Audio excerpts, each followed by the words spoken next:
আজকে আমি আপনাদেরকে শিখাবো কোন আয়াতটি চেহারার দিকে তাকিয়ে 9 বার পাঠ করলে সাথে সাথে আপনার ভালোবাসার মানুষ আপনার কাছে চলে আসবে, আপনার ভালোবাসার মানুষ বাধ্য হবে, আপনার ভালোবাসার মানুষ 5 মিনিটের মধ্যে চলে আসবে ইনশাআল্লাহ।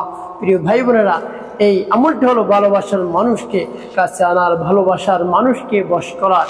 কিভাবে ভালোবাসার মানুষকে বশ করাতে হয় সেই নিয়ম আপনি শিখে নিন। যে কাউকে আপনি বশ করাতে পারেন, পাগল করতে পারেন। আপনি যদি মনে করেন আপনার ভালোবাসার মানুষকে আপনি পাগল করবেন, তাহলে আপনি এই আয়াতটি পাঠ করুন। আপনার কাছে যদি আনতে চান, কোনোভাবেই আনতে পারছেন না, যত কথা বলছেন কোনোভাবেই সে আপনার কাছে আসছে না, তো আপনি যদি এই আয়াতটি চেহারার দিকে তাকিয়ে পাঠ করেন, তাহলে অবশ্যই আপনার ভালোবাসার মানুষ আপনার কাছে আসবে। যত কঠিন দিলের হোক না কেন, আপনার কাছে চলে আসবেই ইনশাআল্লাহ। তো প্রিয় ভাই বোনেরা, ভালোবাসার মানুষকে বশ করার শক্তিশালী একটি বশীকরণ। আপনি সহজেই ভালোবাসার মানুষকে বশ করতে পারবেন। আপনি যা বলবেন আপনার ভালোবাসার মানুষ তাই করবে, আপনার কাছে ছুটে চলে আসবে যতই বাধা থাক না কেন। প্রিয় ভাই বোনেরা, এই আমলটি আপনি কখন কিভাবে করবেন, কোন নিয়মে করবেন, আমলটি করে কিভাবে আপনি উপকৃত হবেন, আমি আপনাদেরকে সঠিক নিয়মে সঠিক পদ্ধতিতে বলে দিচ্ছি। আপনি অতি সহজেই এই আমলটি করতে পারবেন। আমলটি করতে আপনার কোনো ধরনের সমস্যা হবে না। প্রিয় ভাই বোনেরা, শুরুতেই বলবো আমলটি কেমন করে করবেন, তারপরে বলবো আমলটি করে কিভাবে উপকৃত হবে, এবং সেই আয়াতটি শুদ্ধ করে আমি আপনাদেরকে বলে দেব। একেবারে ছোট্ট একটি আয়াত, বেশি বড় না, ছোট আয়াত। এখন বলতে পারেন হুজুর, আয়াতটি পাঠ করতে যদি আমি না পারি তাহলে কি করব? তো সেক্ষেত্রে আপনি আমার সাথে শুনে শুনে পাঠ করবেন। একেবারে আমার সাথে আমি যেখানে টান দিই, গুণনা করি, সেই অনুযায়ী আপনি টান গুণনা দিয়ে ভালোবাসার মানুষ বশ হবে, বাধ্য হবে, আপনার কাছে আসতে বাধ্য হবে। প্রিয় ভাই বোনেরা, এই আমলটি স্বামী স্ত্রীর জন্য গুরুত্বপূর্ণ একটি আমল। স্বামীকে বশ করার আমল। স্বামীকে আপনি সহজেই বশ করতে পারেন। স্বামী রয়েছে যারা কোনোভাবেই কথা শোনে না, শুধু বাসায় এসে ঝগড়াঝাটি করে, কোনোভাবেই স্ত্রীকে সুস্থ থাকতে দিচ্ছে না, শুধু অশান্তি, সংসারের মধ্যে অশান্তি আর অশান্তি। তার কারণ দেখা যায় অনেক পুরুষ পরকীয়ায় লিপ্ত থাকে। পরকীয়ায় লিপ্ত থাকার কারণে বাসায় এসে নিজ স্ত্রীর সাথে ভালো ব্যবহার করে না, দুর্ব্যবহার করে, খারাপ ব্যবহার করে। যত ধরনের খারাপ ব্যবহার রয়েছে সেই খারাপ ব্যবহার নিজ স্ত্রীর সাথে করে, আর বাইরের বাসীর সাথে ভালো আচরণ করে। বাইরের যত লোক রয়েছে সকলের সাথে ভালো আচরণ, যখনই ঘরে ঢুকবে তখনই তার বদমেজাজ, খারাপ মেজাজ প্রকাশ। এভাবে যদি হয়, স্বামী বদমেজাজি হয়, বদমেজাজ দূর করার, বদমেজাজ একেবারে শান্ত করতে পারবেন এই আমলটি করে। স্বামী স্ত্রীকে পাগলের মতো ভালোবাসবে এই আমলটি যদি আপনি করতে পারেন। যখন এই আমলটি স্ত্রী করবে স্বামীর জন্য, স্বামীর নাম নেবে, স্বামীর মায়ের নাম নিয়ে তার চেহারার দিক তাকিয়ে এই আয়াতটি পাঠ করবে। এই আয়াতটি পাঠ করলে স্বামী পাগল হবে স্ত্রীর জন্য। অন্য কারোর সাথে সে পরকীয়ায় লিপ্ত হবে না, পরকীয়ায় জড়িত হবে না।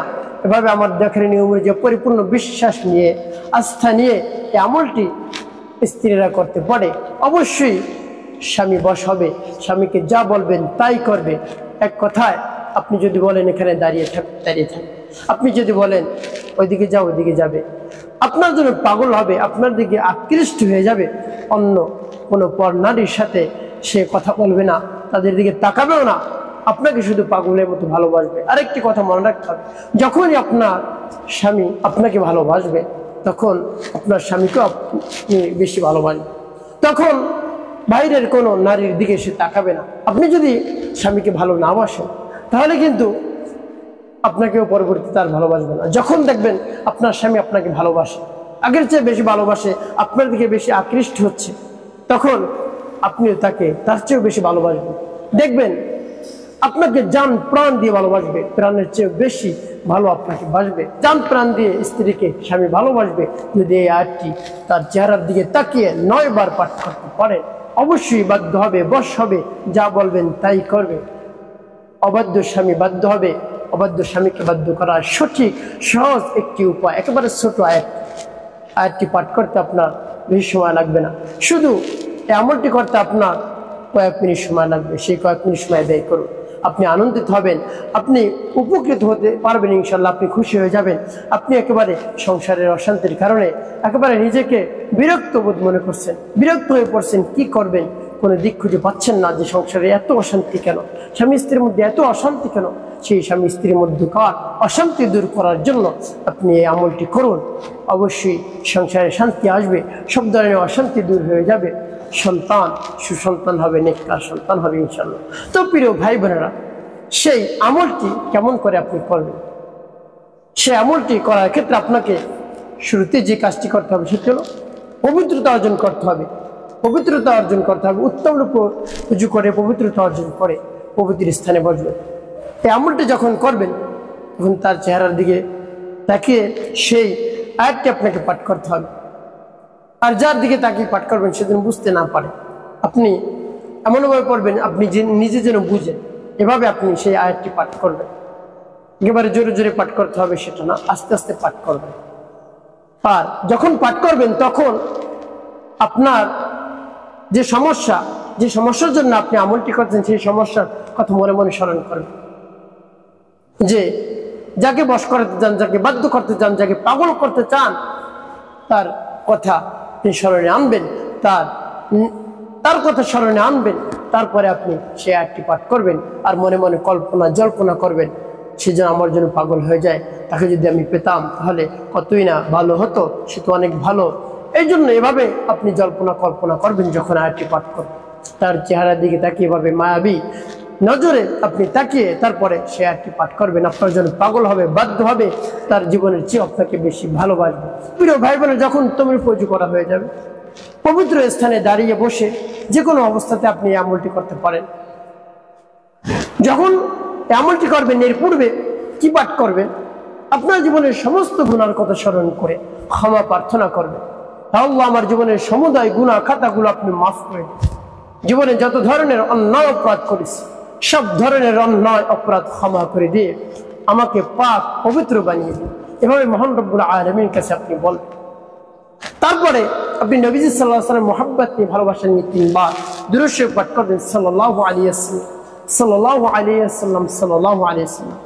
যখন এভাবে দুরূদ শরীফ 3 বার পাঠ করা হয়ে যাবে, তারপরে সেই আয়াতটি পাঠ করবেন। সেই আয়াতটি আমি আপনাদেরকে শুদ্ধ করে বলে দিচ্ছি, অতি সহজে আপনারা এই আয়াতটি পাঠ করতে পারবেন, কঠিন না এই আয়াতটি। প্রিয় ভাই বোনেরা, এই আয়াতটি পাঠ করে যখন ফলাফল পাবেন আপনি আনন্দিত হয়ে যাবেন, আত্মহারা হয়ে যাবেন খুশিতে, যে আমলটি আরো আগে আমি কেন পাই। কোনো চিন্তার কারণে আপনি পেয়েছেন, এখন আমল করুন, অবশ্যই কাজ হবে। পরিপূর্ণ বিশ্বাস এক নিয়ে মহান রব্বুল আলামিনের উপর আস্থা রেখে তারপরে এই আমলটি আপনি করুন, অবশ্যই আপনি উপকৃত হতে পারবেন। প্রিয় ভাই বোনেরা, যদি আপনার মনের মধ্যে সন্দেহ থাকে যে আমলটি করলাম কাজ হবে কি হবে না, তাহলে আপনি উপকার পেতেও পারেন, নাও পেতে পারেন। আর যদি আপনার 100% বিশ্বাস থাকে যে আমলে কাজ হবেই হবে ইনশাআল্লাহ, তাহলে আপনি উপকার পাবেন, পরিপূর্ণভাবে আপনি উপকার পাবেন ইনশাআল্লাহ। আপনি এর ফলাফল দেখে আনন্দিত হবেন।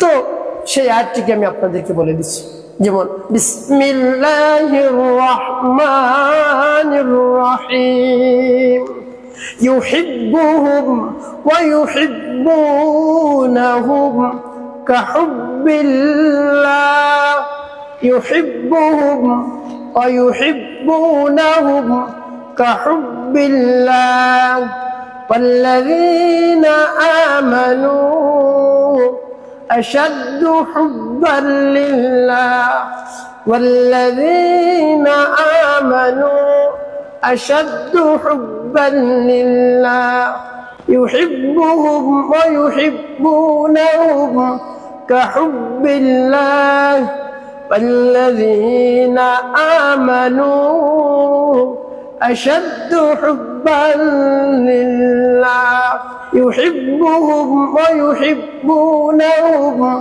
كحب الله، والذين آمنوا أشد حبا لله، يحبهم ويحبونهم كحب الله، والذين آمنوا أشد حبا لله يحبهم ويحبونهم كحب الله والذين آمنوا أشد حبا لله ভাবে যখন পাঠ করা হয়ে যাবে তারপর কি করবেন বলে দিচ্ছি আর কতবার পাঠ করবেন 9 বার এই আয়াতটি পাঠ করবেন আয়াতটি 9 বার পাঠ করবেন পাঠ করা যখন হয়ে যাবে তখন নবীজি সাল্লাল্লাহু আলাইহি ওয়াসাল্লামের মুহাব্বত নিয়ে ভালোবাসা নিয়ে আপনি দুরূদ ইব্রাহিম পাঠ করবেন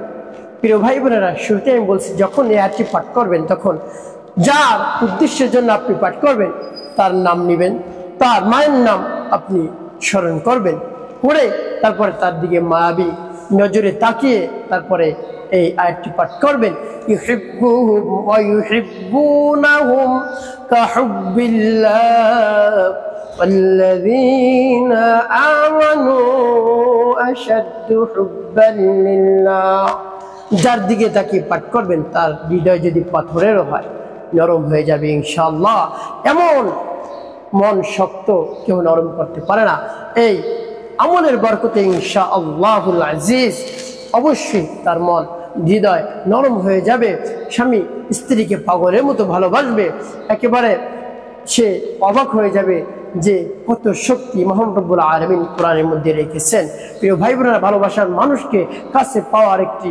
গোপন আমল এই আমলটি আপনি করুন অবশ্যই আপনি ভালোবাসার মানুষকে কাছে পাবেন এভাবে যখন এটি পাঠ করা হয়ে যাবে সর্বশেষ নবীজি সাল্লাল্লাহু আলাইহি ওয়াসাল্লামের মুহাব্বত নিয়ে 5 বার দুরূদ ইব্রাহিম পাঠ করবেন অবশ্যই 5 বার দুরূদ ইব্রাহিম পাঠ করবেন আল্লাহুম্মা সাল্লি আলা মুহাম্মাদ ওয়া আলা আলি মুহাম্মাদ কামা সাল্লাইতা আলা ইব্রাহিম ওয়া আলা আলি ইব্রাহিম ইন্নাকা হামিদুম মাজিদ আল্লাহুম্মা বারিক আলা মুহাম্মাদ ওয়া আলা আলি মুহাম্মাদ কামা বারাকতা আলা ইব্রাহিম ওয়া আলা আলি ইব্রাহিম ইন্নাকা হামিদুম মাজিদ আল্লাহুম্মা সাল্লি আলা মুহাম্মাদ ওয়া আলা আলি মুহাম্মাদ কামা সাল্লাইতা আলা ইব্রাহিম ওয়া আলা আলি ইব্রাহিম ইন্নাকা হামিদুম মাজিদ আল্লাহুম্মা বারিক على محمد وعلى ال محمد كما باركت على ابراهيم وعلى ال ابراهيم انك حميد مجيد اللهم صل على محمد وعلى ال محمد كما صليت على ابراهيم وعلى ال ابراهيم انك حميد مجيد اللهم بارك على محمد وعلى ال محمد كما باركت